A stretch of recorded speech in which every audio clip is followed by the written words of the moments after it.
Hi people, welcome with me Tom Lewis, your nutritionist, and let's reveal the best version of yourself. Gimana kabarnya fit people? Tentunya gue harap dimanapun berada selalu dalam kondisi yang fit. Senang banget gue Tom Lewis bisa kembali mengunggah konten di Tom Lewis YouTube channel dan semoga memberikan manfaat bagi fit people yang nonton. Yep. Di video gue kali ini gue akan ngobrolin salah satu cemilan yang cukup populer di Indonesia. Biasanya hadirnya ditemani dengan cabai rawit atau kopi panas. Siapakah dia? Without further ado, inilah dia gorengan.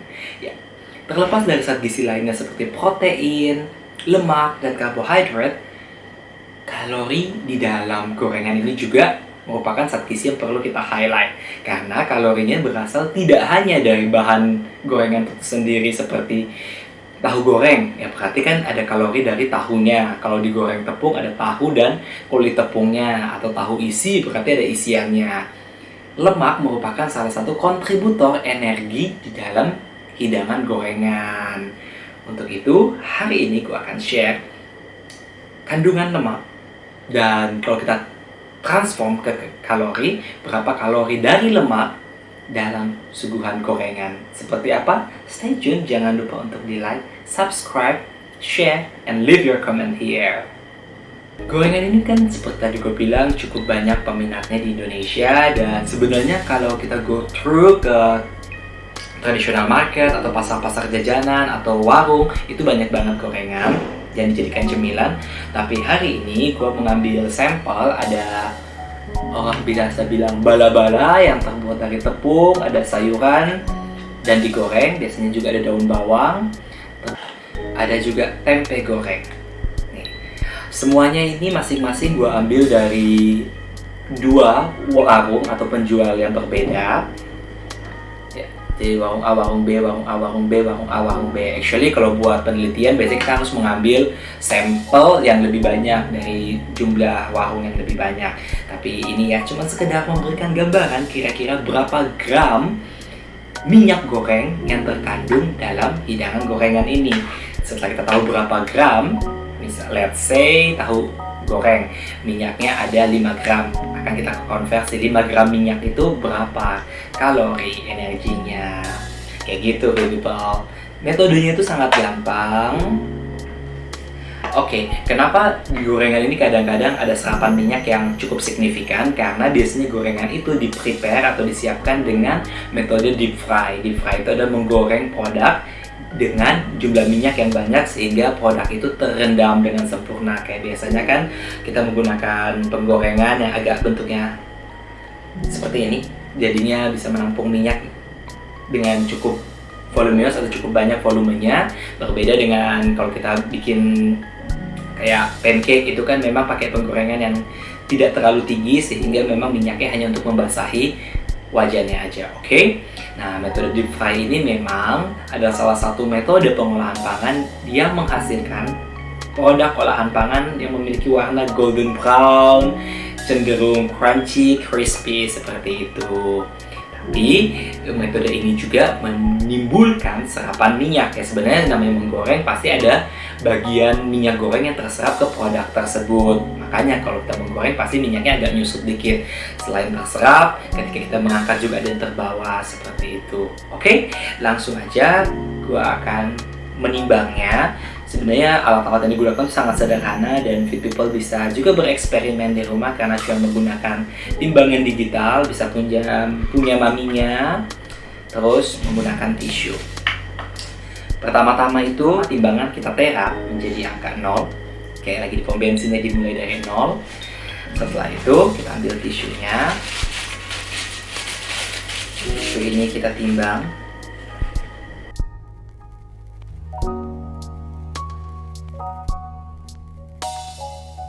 Takut jatuh kalau angkat terlalu jauh, kita bungkus dengan tisunya, kita remas-remas sehingga keseluruhan minyak ini terserap ke dalam tisu.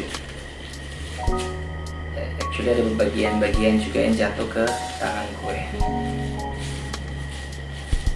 Setelah itu kita bisa meletakkan tisu ini kembali ke atas timbangan. Dan kalau masih kurang, kita bisa menambahkan tisu selanjutnya. Dan pastikan juga kita mengambil minyak-minyak goreng yang ada di tangan kita. Oke. Ini gua rasa sudah cukup terserap. Jadi meremasnya itu sekencang mungkin. Sebagian besar persentasenya ya kita sudah ambil sisa-sisa di tangan dan kita tambahkan lagi. Oke.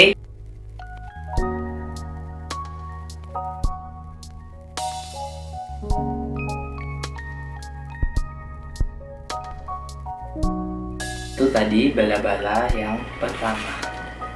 Terus kita nolkan lagi, kita akan mengambil bala-bala dari toko yang kedua atau warung yang kedua.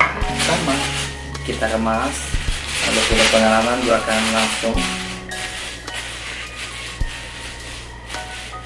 remas tisunya.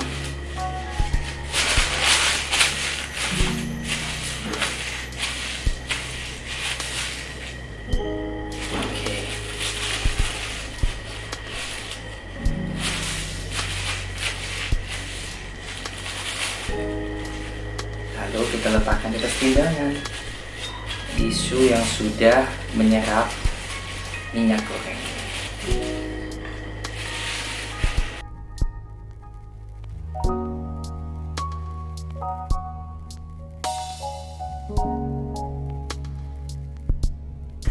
Oke, itu dia tadi untuk sampel bala-bala. Yang kedua adalah yang cukup banyak menjadi favorit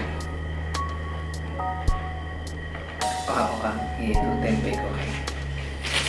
Sama metodenya, kita bungkus lalu remas. Setelah itu kita letakkan tisu itu di atas timbangan.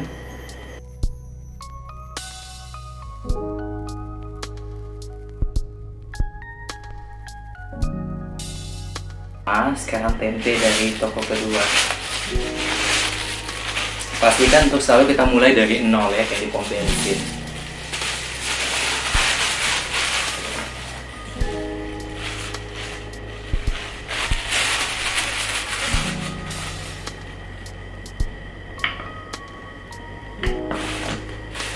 Oke, kita ambil tempe dari toko kedua.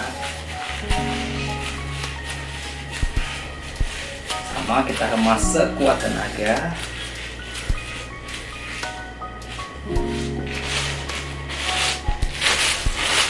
Wow. Sebenarnya kalau people bikin percobaan kayak gini di rumah, bisa juga menggunakan kertas koran, karena kan sampel ini nggak akan kita makan setelah itu ya, untuk bisa lebih menghemat tisu, karena memang ini cukup menguras tisu ya, bukan cuma menguras tenaga tapi menguras tisu. Wow. Nah, kalau untuk tempe ini pastikan kita bulir-bulirnya itu kita jatuhkan dulu sebelum kita timbang. Nah, jangan sampai yang ikut tertimbang itu bukan cuma minyaknya tapi ada kanji-kanjinya. Dan ini dia.